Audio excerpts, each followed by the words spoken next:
Kambing koboi dan roti kompetisi, kisah Abu Nawas dalam menghibur raja. Di sebuah istana megah di Baghdad, Abu Nawas duduk bersama Raja Harun al-Rashid yang sedang terlihat muram. Abu Nawas, yang selalu ceria, merasa bertanggung jawab untuk menghibur Baginda.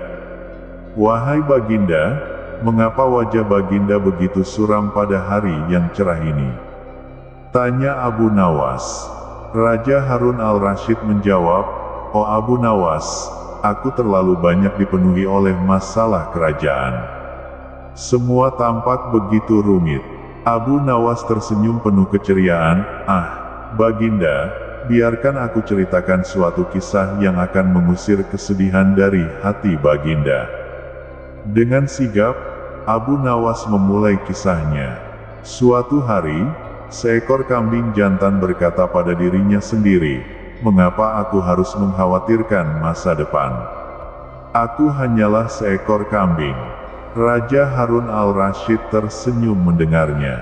Abu Nawas melanjutkan, "Kemudian, si kambing jantan itu pergi ke pasar, membeli topi koboi, dan berkata pada dirinya sendiri, 'Sekarang, aku adalah kambing koboi yang tak pernah mengkhawatirkan apapun.'" Raja Harun al-Rashid tertawa keras mendengar cerita itu. Kesedihan di wajahnya mulai memudar. Abu Nawas kemudian menambahkan, "Dan begitulah, Baginda, kita semua kadang-kadang perlu mengambil sikap seperti si kambing koboi, melupakan semua masalah kita dan hanya menikmati momen." Raja Harun al-Rashid mengangguk setuju. "Terima kasih, Abu Nawas. Kau selalu tahu bagaimana membuatku tersenyum, bahkan di tengah kesedihan." Mereka berdua kemudian tertawa bersama, menghabiskan sisa hari dengan ceria dan penuh tawa. Setelah cerita lucu dari Abu Nawas, suasana di istana menjadi lebih ringan. Raja Harun al-Rashid merasa lega dan bersyukur atas kehadiran Abu Nawas yang selalu bisa membuatnya tersenyum. Namun, tak lama kemudian, seorang utusan istana datang membawa kabar yang mendesak. "Ya ampun, maafkan gangguan, Baginda, tapi ini adalah kabar yang sangat penting," kata si utusan. Raja Harun al-Rashid bertanya, "Apa yang terjadi?"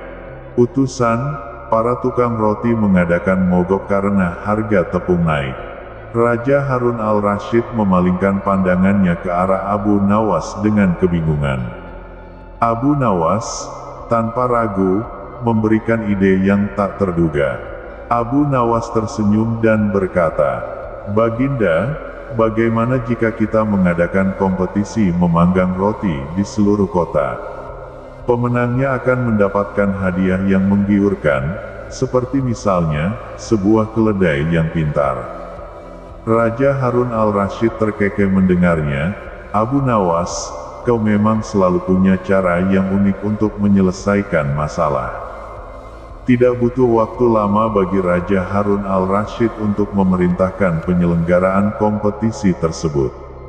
Para tukang roti pun berbondong-bondong berpartisipasi, dan masyarakat pun antusias menyaksikan kompetisi yang unik dan menghibur itu. Akhirnya, setelah beberapa jam, pemenangnya diumumkan, dan hadiah keledai pintar itu diserahkan kepada tukang roti terbaik. Kejadian ini tidak hanya menyelesaikan masalah harga tepung, tetapi juga menghibur seluruh kota dengan keseruannya. Raja Harun al-Rashid tersenyum puas, melihat bagaimana kecerdasan Abu Nawas telah membawa kebaikan dan kebahagiaan bagi rakyatnya. Dan Abu Nawas, sementara itu, tetap menjadi sosok yang selalu hadir dengan kreativitas dan kebijaksanaannya dalam menghadapi masalah. Dari kisah ini kita belajar bahwa kadang-kadang dalam menghadapi masalah, kita perlu mengambil pendekatan yang kreatif dan tidak konvensional. Abu Nawas mengajarkan pentingnya humor dan kecerdasan dalam menyelesaikan masalah, serta kemampuan untuk melihat sisi terang dari situasi yang sulit. Kisah selanjutnya. Perang Jahil, Abu Nawas melawan Tuan Kadi. Di sebuah kampung kecil yang damai, Abu Nawas sedang berjalan-jalan sambil memikirkan lelucon baru yang bisa dia mainkan. Tiba-tiba, dia melihat Tuan Kadi dari kejauhan, yang sedang berjalan dengan langkah mantap. Tanpa ragu, Abu Nawas langsung memutuskan untuk menggodanya. "Dekatkan padaku, oh tuanku yang terhormat," Abu Nawas berseru sambil mendekati Tuan Kadi. "Dalam hal apa, Abu Nawas?" tanya Kadi dengan kecurigaan yang langsung terpancar dari wajahnya. "Saya mendengar cerita menakjubkan tentang kebijaksanaan dan kemurahan hati Anda, Tuan. Saya sangat ingin berbicara dengan Anda," kata Abu Nawas sambil berpura-pura kagum. Tuan Kadi merasa bangga dengan pujian tersebut. "Tentu, ceritakanlah padaku. Mereka mengatakan bahwa Anda memiliki kekuatan luar biasa untuk memahami bahasa binatang. Apakah itu benar, Tuan?" Abu Nawas bertanya dengan nada skeptis. Tuan Kadi tersenyum bangga. "Ya, saya diberkahi oleh Allah untuk memiliki kemampuan tersebut. Ini sungguh luar biasa. Apakah Anda bersedia menguji kemampuan Anda?" Abu Nawas menanyakan dengan rasa ingin tahu yang berlebihan. "Baiklah, adakah yang ingin Anda ketahui dari hewan-hewan di sekitar kita?" Kadi menanggapi dengan senang. "Tentu saja, lihatlah ke sana, kambing betina itu. Saya yakin dia sedang mengeluh kepada sahabatnya tentang kurangnya pakan yang enak," ucap Abu Nawas dengan serius. Tuan Kadi dengan antusias menghampiri kambing itu dan fokus mendengarkan dengan seksama. Beberapa saat kemudian, dia kembali kepada Abu Nawas dengan senyum lebar. "Anda benar, Abu Nawas. Kambing itu benar-benar mengeluhkan makanannya. Sungguh mengejutkan, bukan?" Abu Nawas tersenyum penuh kemenangan. "Maafkan saya, Tuan. Itu hanyalah lelucon belaka. Tidak ada cara bagi seseorang untuk memahami bahasa binatang." Tuan Kadi merasa terperangkap dalam lelucon Abu Nawas, tapi dia hanya bisa tersenyum dengan pahit. Dia tahu bahwa dia harus lebih waspada di sekitar Abu Nawas. Sementara Abu Nawas, dengan bangga, melangkah pergi dengan kepuasan dari leluconnya yang berhasil. Setelah berhasil menjahili Tuan Kadi dengan lelucon tentang bahasa binatang, Abu Nawas merasa senang dengan keberhasilannya. Namun, kepuasannya tidak berlangsung lama, karena dia sadar bahwa Tuan Kadi pasti akan mencari kesempatan untuk membalas dendam. Beberapa hari kemudian, saat Abu Nawas sedang duduk santai di depan rumahnya, tiba-tiba dia melihat seorang pelayan dari istana datang menghampirinya. "Abu Nawas, Tuan Kadi meminta kehadiranmu segera di pengadilan," kata pelayan tersebut dengan serius. Tanpa curiga, Abu Nawas mengikuti pelayan itu ke pengadilan, di mana dia disambut oleh Tuan Kadi yang duduk di atas singgasana. "Abu Nawas, saya memanggilmu di hadapan pengadilan untuk sebuah masalah serius," kata Tuan Kadi dengan suara yang keras. Abu Nawas mencoba untuk tetap tenang, meskipun dia merasa gelisah. "Apa yang terjadi, Tuan?" tanyanya dengan polos. Tuan Kadi mengangkat sebuah kantong kecil dan berkata, "Kemarin, kamu telah mengganggu ketertiban umum dengan menyebarkan kebohongan tentang kemampuan saya untuk memahami bahasa binatang. Dan sekarang, kamu harus membuktikan kebenaran kata-katamu." Abu Nawas terkejut dan panik. Dia tidak tahu bagaimana cara menghadapi situasi ini. Namun, dia tidak akan menyerah begitu saja. Dengan kepala dingin, Abu Nawas berkata, "Maafkan saya, Tuan. Saya akan membuktikan bahwa apa yang saya katakan adalah benar." Tuan Kadi tersenyum puas. "Baiklah, kemari dan dengarkan percakapan hewan-hewan di pasar, lalu beri laporan kepada pengadilan." Abu Nawas tidak punya pilihan selain menuruti permintaan Tuan Kadi. Dia pergi ke pasar dan mulai berbicara dengan hewan-hewan di sekitarnya, mencoba mencari tahu apa yang bisa dia laporkan kepada pengadilan. Setelah beberapa waktu, Abu Nawas kembali ke pengadilan dengan wajah yang penuh keyakinan.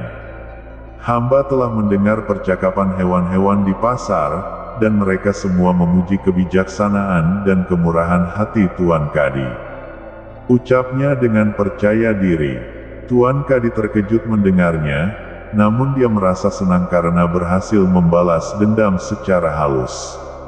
Lihatlah, pengadilan, bukti sudah di sini. Abu Nawas telah membuktikan kebenaran kata-kataku, kata Tuan Kadi dengan bangga. Abu Nawas menyadari bahwa dia telah jatuh ke dalam perangkap Tuan Kadi, namun dia tidak kehilangan akal. Dia tersenyum licik, tahu bahwa permainan mereka masih belum berakhir. Setelah berhasil menipu Tuan Kadi dengan memberikan laporan palsu tentang apa yang didengarnya dari hewan-hewan di pasar, Abu Nawas merasa puas dengan rencananya yang berhasil. Namun, dia tahu bahwa permainan masih belum berakhir. Dia harus tetap waspada terhadap Tuan Kadi yang pasti akan mencari kesempatan untuk membalas dendam. Beberapa hari kemudian, ketika Abu Nawas sedang beristirahat di tepi sungai, dia melihat seorang pria tua yang tampak kelelahan sedang duduk di sampingnya. "Dapatkah saya bergabung denganmu, saudaraku?" tanya pria tua itu dengan ramah. Tidak curiga, Abu Nawas mengangguk, "Tentu saja, silakan duduk." Pria tua itu kemudian mulai bercerita tentang kesulitannya dalam mencari makanan untuk keluarganya. Abu Nawas mendengarkan dengan simpati, namun di dalam hatinya dia merasa ada yang aneh. "Tuan, saya ingin membantu Anda," kata Abu Nawas akhirnya. Pria tua itu tersenyum, "Benarkah? Itu sangat baik hati dari Anda. Namun, saya tidak tahu bagaimana Anda bisa membantu saya." Abu Nawas tersenyum licik, "Katakan padaku, apakah Anda memiliki hewan ternak?" Pria tua itu mengangguk, "Ya, saya memiliki beberapa ekor kambing dan sapi di kampung saya." "Baiklah, saya akan membantu Anda dengan satu syarat," kata Abu Nawas dengan serius. "Apa syaratnya?" tanya pria tua itu dengan cepat. "Beritahu semua hewan ternak Anda untuk berkata bahwa Tuan Kadi adalah orang yang paling bijaksana dan baik hati di kota ini," ucap Abu Nawas dengan tegas. Pria tua itu terkejut mendengarnya, namun dia melihat kesempatan untuk mendapatkan bantuan. Dengan ragu, dia mengiyakan permintaan Abu Nawas. Beberapa hari kemudian, kabar tentang semua hewan ternak di kampung pria tua itu yang memuji kebaikan Tuan Kadi menyebar dengan cepat di seluruh kota. Tuan Kadi merasa terkejut dan bangga dengan pujian yang datang dari hewan-hewan tersebut. Abu Nawas menonton dari kejauhan, tersenyum puas. Dia tahu bahwa dia telah membalas dendam kepada Tuan Kadi dengan cara yang lebih cerdas, dan dia siap untuk menghadapi permainan baru yang mungkin akan dimulai oleh Tuan Kadi. Kisah ini menggambarkan persaingan kocak antara Abu Nawas dan Tuan Kadi, di mana keduanya saling menjahili satu sama lain dengan trik-trik yang cerdik. Selain itu, kisah ini juga menyoroti kecerdikan Abu Nawas dalam menghadapi tantangan dan membalas dendam dengan cara yang lebih cerdas daripada lawannya. Dalam keseluruhan, kisah ini mengajarkan tentang kecerdikan dalam menghadapi kesulitan dan memanfaatkan kelemahan lawan untuk keuntungan sendiri. Kisah selanjutnya. Perjalanan Abu Nawas mengubah tantangan menjadi peluang. Abu Nawas adalah seorang penyair Arab yang terkenal dengan kecerdasannya, humor, dan kebijaksanaannya. Suatu hari, ketika sedang berjalan di pasar, dia melihat seorang tua yang berjalan dengan gagah, walaupun usianya sudah lanjut. Abu Nawas yang tertarik dengan kekuatan dan semangat hidup orang tua itu, memutuskan untuk mendekatinya.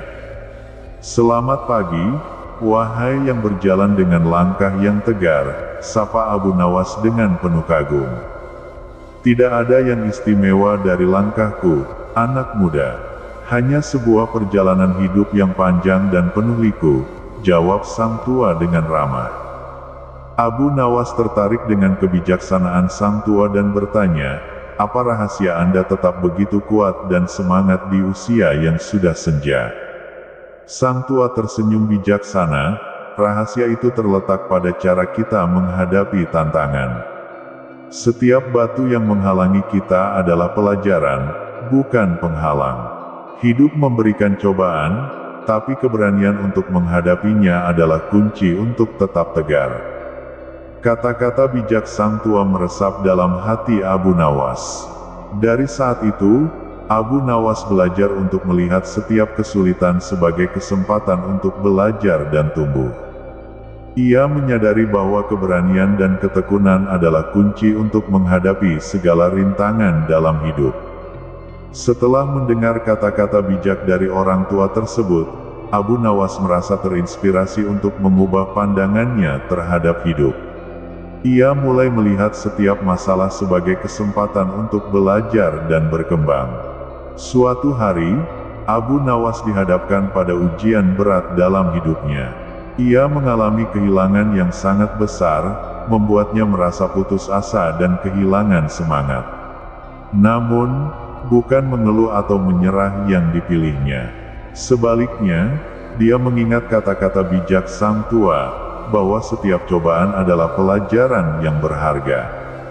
Abu Nawas memutuskan untuk menulis puisi tentang pengalaman hidupnya, tentang kesedihan dan kekuatan untuk bangkit kembali. Puisi itu tidak hanya menjadi sumber penghiburan baginya sendiri, tetapi juga menginspirasi banyak orang lain yang mengalami kesulitan serupa. Dengan semangat dan ketekunan yang baru, Abu Nawas terus mengejar impian dan menjalani hidupnya dengan penuh makna. Ia menjadi contoh bagi banyak orang tentang bagaimana menghadapi tantangan dengan kepala tegak dan hati yang penuh dengan keberanian.